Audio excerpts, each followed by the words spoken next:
How you doing out there, Internet world? I'm Harry Corpening, president of the R.J. Reynolds High School Alumni and Friends Organization. I have the pleasure, the distinct honor of talking with Calvin Freeman. He officially is the principal of R.J. Reynolds High School. In my opinion, he's probably the best principal on the planet. I've seen him in action. I've seen him dealing with students. He's a top class individual. How you doing, Calvin? I'm all right, Mr. Corpening. How are you? Okay. It's been Good. an interesting week at Reynolds High School. On Tuesday, regrettably, a student was shot in the leg. There's an ongoing investigation, so Calvin's somewhat hamstrung into what he can officially tell folks. So the ground rules of this that I talked with Calvin is I'll tell him what I know and either he can confirm it, or if he can't confirm it, it's not because he doesn't know, because there's an ongoing investigation. So Tuesday, school gets out at 3:40, correct?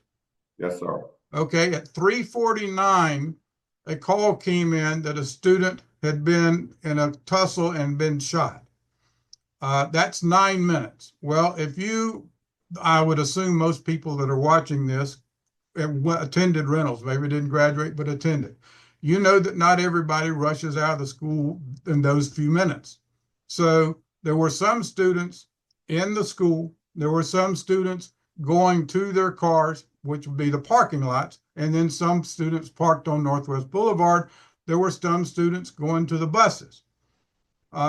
This incident happened, and I never heard it clear, and if you can't tell me, fine, but I got the impression it was on the sidewalk that connects Wiley to Bryson Gymnasium. Is that where this took place as opposed to the tunnel? Yes, sir. Okay, so and it is a male employee, a male student, correct? Yes, sir. Okay, so this male student was just going, through the tunnel, got out at the on the sidewalk, had gotten out of the tunnel, and then there was some sort of confrontation with non-students, and somebody pulled out a gun and shot, and he shot him in the upper torso of the leg. The student, last I heard, he was in the hospital and was doing well, so I assume that's still the case. I think he's actually gone home now. Okay, good deal. Well, good. Well, in other words, it's not life-threatening. Bad enough you got shot, but not life-threatening. So that's great news. Some of the students, when they heard the shots, what are you going to do when you realize there's shots? Because there are cars there, they hid behind cars. They just wanted to get out of any line of sight of someone shooting.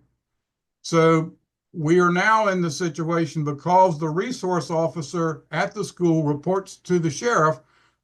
The sheriff department, I assume, is the one that's mainly in charge of this investigation, even though I'm sure they're bringing in the police department where it's helpful. But I would assume the sheriffs are overseeing the investigation of this, correct?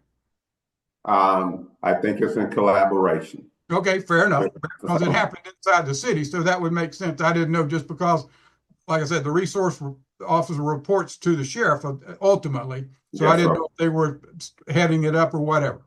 Yes, sir. Those are the specifics of what we know happened. I happened to be on campus when that happened.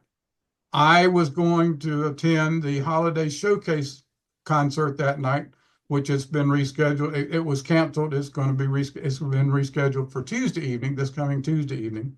And I kept looking and said, boy, that's a whole lot of sirens, because you just kept hearing them coming over and over and over again.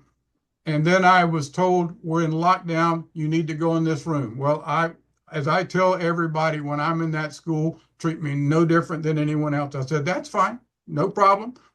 There were 3 staff members in the room with the students. There were a bunch of students, probably 30.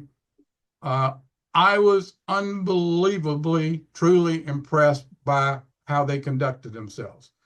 The first thing that's most important,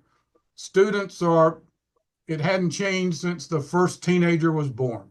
They're hormones in tennis shoes. That's what they are. So they're going to react. If you're real nervous, they're going to get real nervous. If you're scared, they're going to get real scared. If you're calm, they're pretty much going to stay calm. Those three staff members were as calm as they can be. But instantaneously, within seconds, they locked the doors, and then they told folks, you can't leave this room. You can't leave this campus and no one can come on this campus. Realize you have cell phones, but don't tell your parents to come get you because they can't. They won't be allowed on the campus. And the student said, okay. And now a couple said, I need to note there's no exceptions because once you make the first exception, we've got 1,770 students in this school. That means we've got to make 1,770 exceptions, and that isn't going to work. So the ground rules are you're safe, you're with us, we're not going to leave you. There'll be adult supervision till you get off the campus, and we're going to try to find out what's going on. But no one can come on campus, so no use telling your parents to come. You can tell them you're safe, but you can't tell them to come because that hadn't been decided where they're going to pick you up, etc. And then luckily in that room, they had a large TV monitor, and one of the teachers had a laptop. So they plugged it in and went to WXII, and 20 minutes or 10 minutes after that, after the lockdown, then the WXII started going live with it. So you could pick up kind of this is what we know. And again, the most important thing, the staff members were calm. So the students were calm. The staff members knew that the students were safe because all the doors were locked. And then they said, these are the ground rules. And then we're going to try to find out what's going on. And it might be WXII knows before we do. So they were just watching. And then eventually it came back that the students on campus will be bused to, if you know where Mayberry Shopping Center is, down, if you're going away from Mayberry to the bottom of the hill, there's a large Harris Teeter there, Cloverdale Plaza. That's the shopping center where the students were bused to. The school system sent the buses there, and you had a big reunification with the parents. The reason for doing it at a place like that, you want crisis team folks from the school system there to help folks that are, really in not a trauma situation, but really this has scared me, whatever. And you need a lot of room for that to take place. So that was great thinking on the school system's part. And again, this thing's happening second by second, minute by minute. It isn't something you've got planned out because you never expect it. And you got a gazillion schools throughout the county. So I was really impressed by the way that handled. The students that had cars finally were allowed, yes, you can go to your car. It's safe now. So that's kind of where we are for Tuesday. I might have been the last person you saw at the school because you left right, I guess it was if you get out 4:40, it was probably 4:50 when you were walking out the front door lobby to go watch basketball game at Parkland. And if folks don't know, in case you're not working enough hours that it is, you usually get to the school about 7:30. School isn't out to about 4, so you rarely, if it's even a regular day, you're not leaving at 4:30. And then you've got 6 hours, whatever. You've got 6 hours this evening of basketball, correct? Yeah. So you're only putting in 18 hours. Yeah, hello.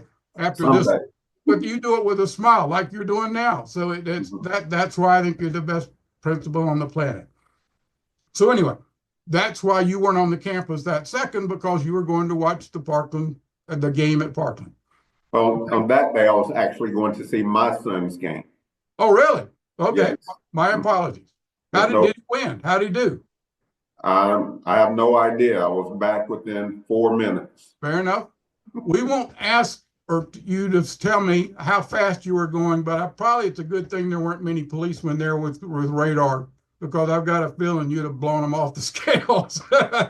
Well, I fell in behind one of them. Fair enough. Mm-hmm. Okay. We go to Tuesday. We go to Wednesday. That was Tuesday. So we go to Wednesday. In reading, I guess it was the Winston-Salem Journal.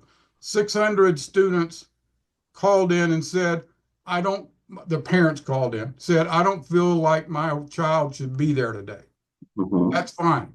You guys made the decision. I think it was Tuesday evening. Maybe it was Wednesday morning, but I think you made the decision Tuesday evening.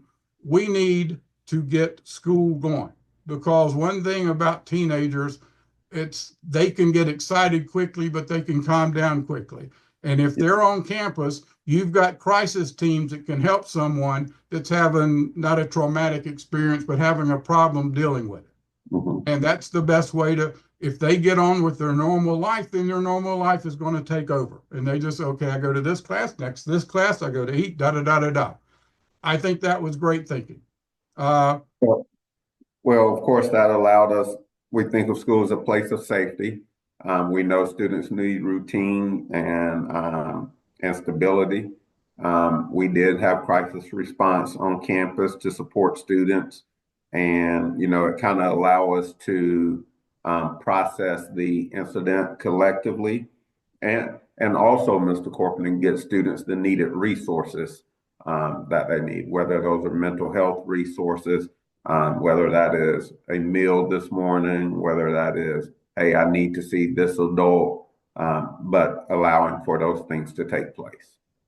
yeah, and like I said, that it's the safest and best place mentally for them to be, in your opinion, is the school. Now you don't pretend to say I know better than what your parents know. So if the parents say they're safer here, so be it. That's Absolutely. fine with you. But if they're coming to the school, then the thing is to get on as normal a life as you can and proceed. And that's Absolutely. kind of what you did. A question: I haven't seen any articles since. Did uh, attendance pretty much return to normal Thursday and Friday, Thursday and today? Well, Thursday, attendance did go back and we got to like some of our normal numbers. Um, today's a bad gauge because we had exams today. Oh, And they've so, already started. yes, sir, exams started today. Oh, I And didn't. Okay.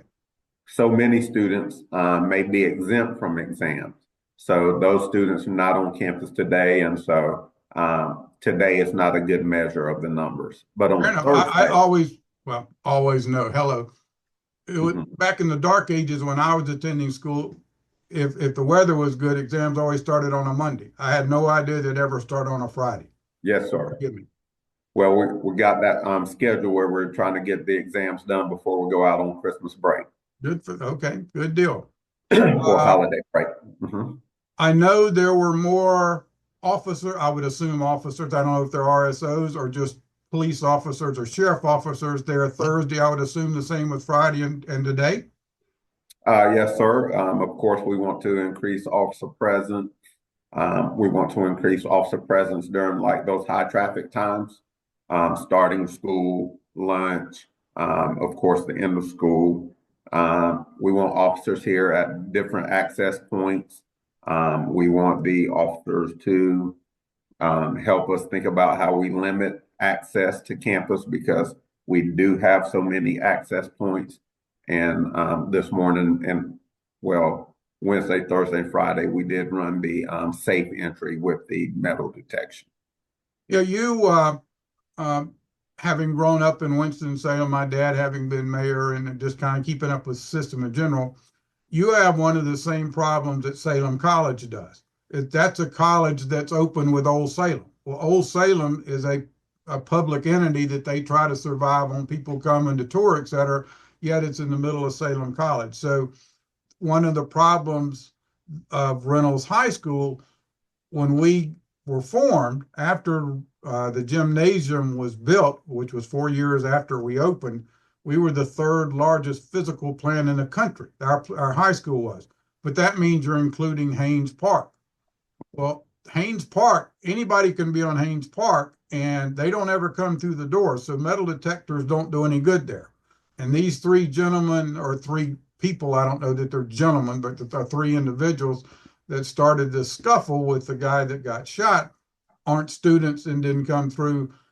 Or I would assume there's more of a presence with officers there, like at the bus lot and on that on the other side of the street on Northwest Boulevard.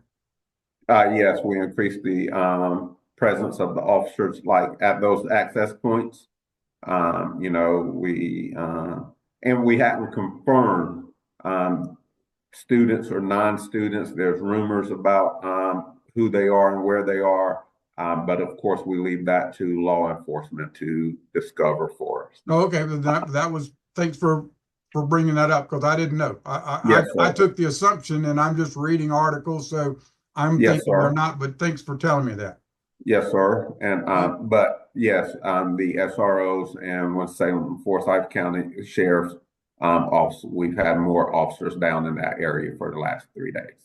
Yeah, so some people look at it, look at Reynolds High School and said, boy, there've been 2 shootings in what, 3 or 4 years. Well, the problem is for the school is they're happening on the Haynes Park part of the world. That's not the campus right where the school is. So it's kind of, in my opinion, it's somewhat unfair to blame Reynolds High School for that type of thing, because there are only so many people security wise you can afford to put everywhere to guard everything. And regrettably, in the society we live in, you can go to a shopping center. I mean, you can go to a grocery store and get shot. That's just the world we live in. That's not good, bad, or indifferent. That's kind of where we are. So that something happened on the campus of Reynolds High School. Well, when you take what part of the campus it is, I'm sure if I had a child, I would think the safest place in the world is to go to Reynolds High School. I know for a fact you've got a son that you're hoping to bring to Reynolds High School. You Absolutely. certainly wouldn't bring your son to a place that's unsafe. And Absolutely. so I think that's the thing to keep folks should keep in mind. I'll die thinking Reynolds High School isn't my fault. I'll die thinking Reynolds High School is probably one of the very best high schools in the Southeast, if not the country. Always has been, always will be.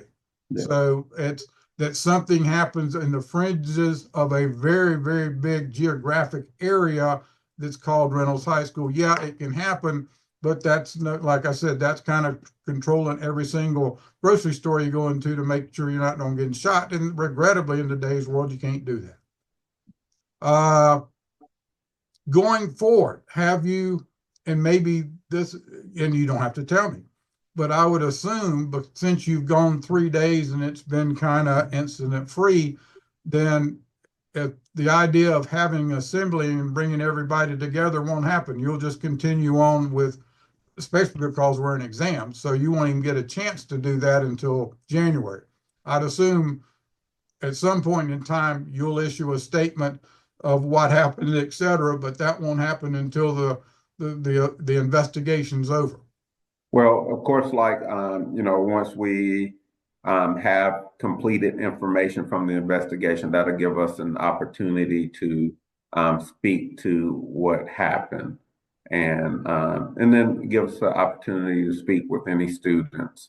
But one of the things that we're always weary of, if we're bringing 1,500 students together and we start to talk about a traumatic incident, we have to have a response to the trauma for those 1,500 students at that time. And so we would need all of our district student services support, all of those folks in place to help us mitigate student response to that traumatic event. And so when we think about getting through next week, and it is a get through, it's not where we know that we still have to deal with the trauma that has been brought on by this incident. It is not lost on me, Mr. Corpening, that I'm walking kids out of a gymnasium to something that looks like a movie scene with a number of sirens and police lights going off, buses. Again, it was something that looked like a movie scene, and just seeing that had to be a traumatic experience for our students. And so absolutely, we have to figure out how we help them work through. You, to your credit, if someone wanted to come visit you, the last place they should go is the office, because you're never there. You're walking the halls, you're in the classrooms. It's amazing how many students know you by name and vice versa. Because you're there, what was your opinion of, say, on Thursday, since today's exams and kids are somewhat uptight about exams anyway, but on Thursday, what was the general attitude of the students? Well, I think you could feel some apprehension, you could feel some anxiety. But as I walked to each class, and I did go to each class on Thursday, I go into the course room and I see a student-led rehearsal getting ready for the holiday showcase, and they're singing. I go to the dance room and speaking with the dance teacher, Miss Haley, she says, sometimes you just have to dance, Mr. Freeman. And so kids were dancing, and I go to the media center and I see a Math One multiple classes in the media center preparing for the Math One EOC. So on Thursday, we had school, and a large part of it felt like school. But I will not deny there's that undercurrent of anxiety and discomfort. And, that's the thing that's most upsetting. We think of our school as the place where everyone wants to be, and we want it to be safe. And so in this instance, someone was allowed to take that safety, that feeling of safety away from us. Uh, Folks, several of the alumni, classmates of mine, others, have two things. One, I announced in the newsletter last Sunday that I would be transitioning out, and that Karen Morris, who was an amazing lady to start with, but was a student, was an assistant principal. I was a teacher, was an assistant principal, was a head of the art magnet program at Reynolds. She's going to be becoming the president of the RJR alumni on January 1. Well, she's going to transition into that job. She's not going to take over everything. She already worked she's like Calvin. She gets paid for 40 hours, but she works about 60 to 80 hours a week. And she's in charge of, or heads up the group of folks that recruit people that were in another field but would like to teach. And I think she's got 53 or 50 some odd this year that are working and seem to be doing quite well. So she stays very busy, but it's going to be a process. I took her position as vice president. She took my position as president, and she will be the one sending out newsletters.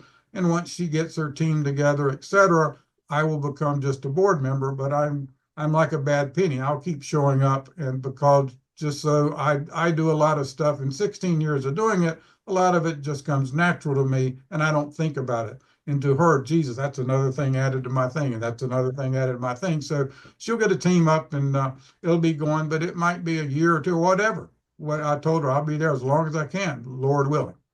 So some of my friends have asked, what can we do to help? I would say probably the best thing to do is when Leslie Alexander was here, and the first time she ever spoke to the alumni at a multi-class reunion, I created the Leslie Fund. And those are donations that come to us, and we collect them, and 100% of those funds go to her. And she could do anything she could immediately to make things better for students and staff. When she left and you assumed that role as principal, we created the Calvin Fund. I suggested in that last email last Sunday that folks send in. I told you when we met on Tuesday that a gentleman had sent in $1,000. I'll tell you today, you've got another 1,000 coming. Dollars to that's a tax deductible donation. We're a 501c3, so you can send a QCD. In other words, if you've got an IRA and you're 72 and a half years or older, you can use those dollars to send in a donation to us. But for dollars like that, there will probably be some things coming up that if you have some dollars that at your disposal that you can use immediately, that's probably the best way to support Reynolds High School right now, as I see it. Obviously, I'd love for you to give money to the two endowments, to the RJR Alumni Endowment and to the Richard J. Reynolds Memorial Auditorium Endowment. But if you want to make an immediate improvement, just send a donation to the alumni.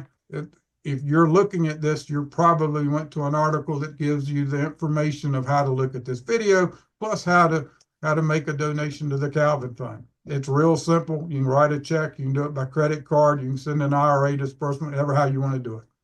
And Mr. Corpening, one of the things that I asked for, this is, I stated earlier when in an interview with WXII, is that this is a community effort as we think about how we address and approach school safety.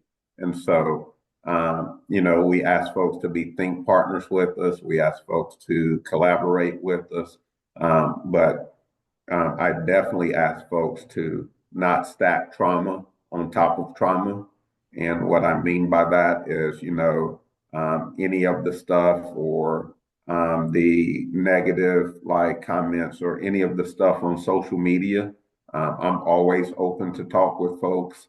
Scheduling that can be tough, but I'm always open to have a conversation. And, we want the benefit of the doubt, and we want everyone to know and understand that we try to keep everyone on our campus safe every day. And we definitely welcome thought partners around that.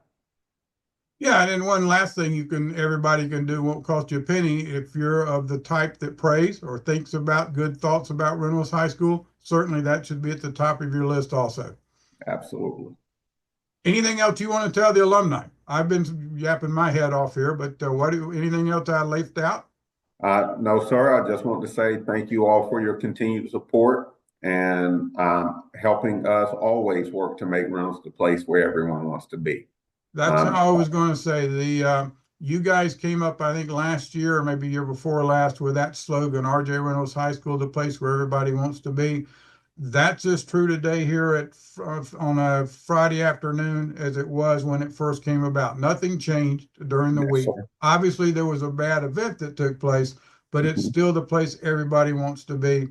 I still think you're one of the best principals on the planet, and that won't ever change. I guess that we'll end with what I usually end with. Amid the pines she proudly stands, to her our voices rise. We shall always love her. Dear old Reynolds High. Go Demons. Thank you, Mr. Corpening.